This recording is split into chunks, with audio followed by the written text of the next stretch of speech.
જય શ્રી કૃષ્ણ, જય માતાજી. આજે આપણે ખૂબ જ ટેસ્ટી અને હેલ્ધી એવી વેજીટેબલ ઇડલી બનાવીએ. આ ઇડલી ઇન્સ્ટન્ટ જ બની જશે, એટલે થોડી જ વારમાં ઇડલી બનીને આપણે તૈયાર થઈ જશે. એના માટે પણ પાલકને ધોઈને કોરી કરી લીધી છે. હવે એને મિક્સરમાં ક્રશ કરી લેવાની છે.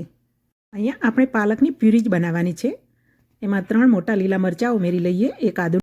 આ રીતે એને રફલી પીસ કરીને ઉમેરી લઈશું. હવે એમાં થોડું દહીં ઉમેરી લઈએ. થોડું દહીં આમાં ઉમેરીશું અને અડધું દહીં આપણે ખીરું બનાવીએ ત્યારે ઉમેરી લઈશું.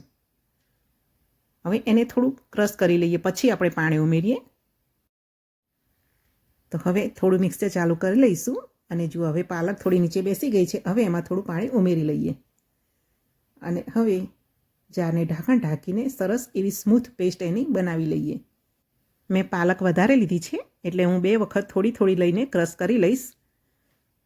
3 વાડકી મેં સોજી લીધો છે. એમાં તૈયાર કરેલી પાલકની પ્યુરી ઉમેરી લઈશું અને હલાવીને સરસ મિક્સ કરી લઈશું. તો મેં 2 વખત પાલકની પ્યુરી બનાવીને એમાં ઉમેરી લીધી છે. હવે એમાં સ્વાદ અનુસાર મીઠું ઉમેરી લઈએ. હવે તૈયાર કરેલું ખીરુંને આપણે 15 મિનિટ માટે રેસ્ટ આપીશું. તો હવે સરસ રીતે મીઠું મિક્સ કરી લઈએ અને એને ઢાંકીને 15 મિનિટ માટે રેસ્ટ આપી લઈએ. હવે ત્યાં સુધી સ્ટીમરમાં પાણીને પણ ગરમ થવા માટે મૂકી દઈએ. સ્ટીમર કાળું ન પડે એના માટે લીંબુના 2 ટુકડા પણ નાખી દઈએ અને હવે એમાં સ્ટેન્ડ મૂકી દઈએ અને હવે ઢાંકીને પાણીને સરસ ઉકળવા દઈએ. હવે ખીરુંને પણ 15 મિનિટ થઈ ગઈ છે, તો એને ખોલીને સરસ રીતે મિક્સ કરી લઈએ.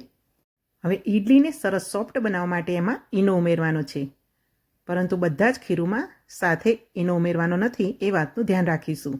તો ડીશમાં આપણે જેટલું સમાય એટલું ખીરું અલગ લઈ લઈશું.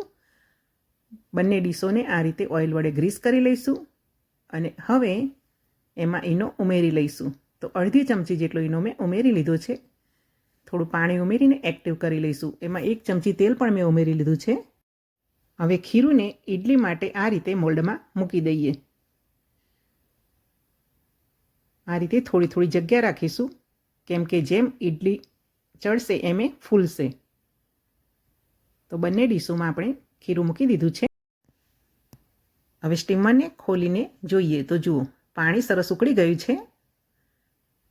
એટલે હવે એમાં આપણે ઇડલીની ડીશો મૂકી દઈશું.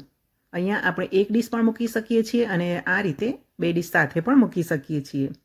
હવે એને ઢાંકીને 15 મિનિટ સુધી થવા દઈશું. 15 મિનિટમાં સરસ એવી ઇડલી આપણી બનીને તૈયાર થઈ જશે. તો 15 મિનિટ થઈ ગઈ છે અને હવે ઢાંકણ ખોલીને જોઈ લઈશું. તો જુઓ સરસ એવી ઇડલી બની ગઈ છે અને સરસ એવી ફૂલી પણ છે.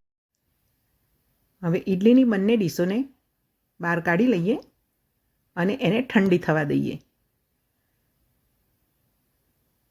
થોડી ઠંડી થાય પછી જ આપણે ઇડલીને ડીશમાંથી બહાર કાઢીશું. તો જુઓ હવે ઇડલી ઠંડી થઈ ગઈ છે, તો હવે એને મોલ્ડમાંથી કાઢી લઈએ.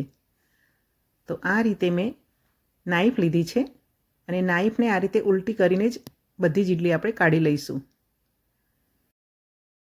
પાલકની ભાજી શરીર માટે ખૂબ જ હેલ્ધી છે. તો બધી જ ઇડલી મોલ્ડમાંથી મેં કાઢી લીધી છે અને બીજા વાસણમાં લઈ લીધી છે અને જો નીચે પણ એની જાડી દેખાઈ રહી છે. તો સરસ એવી પોચી અને ફૂલેલી ઇડલી બનીને તૈયાર થઈ ગઈ છે. હવે ઇડલીનો વઘાર કરીએ.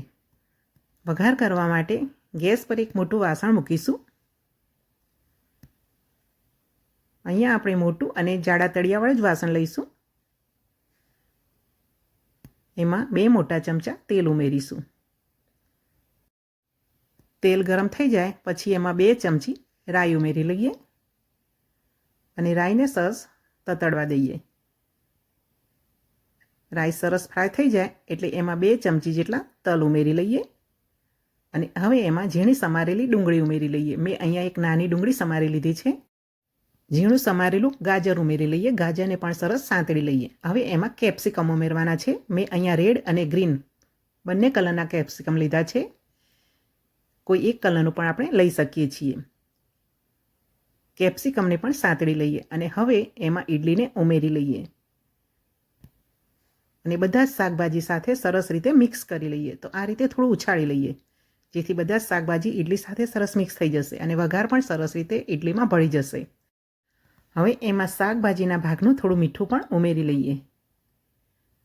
ઇડલીમાં મીઠું ઉમેરેલું છે એટલે અહીંયા આપણે થોડું જ મીઠું ઉમેરીશું અને સરસ એવું મિક્સ કરી લઈએ. હવે એમાં લીલા મરચાં ઉમેરી લઈએ. તો આ રીતે મેં લીલા મરચાંના મોટા મોટા પીસ કરી રાખ્યા છે તે ઉમેરી લઈએ. સરસ રીતે મરચાંને મિક્સ કરી લઈએ અને હવે ગેસની ફ્લેમ બંધ કરી દઈએ અને ઇડલીને નીચે ઉતારી લઈએ. હવે ઇડલીને સર્વિંગ ડિશમાં સર્વ કરીએ. મિત્રો, તમને મારી આ ઇડલીની રેસીપી ગમી હોય તો વિડીયોને લાઇક કરશો. ચેનલને સબસ્ક્રાઈબ ન કરી હોય તો સબસ્ક્રાઈબ પણ કરશો અને સરસ એવી હેલ્ધી અને ટેસ્ટી ઇડલી બનાવીને ખાવાની મજા માણશો. જય શ્રી કૃષ્ણ, જય માતાજી.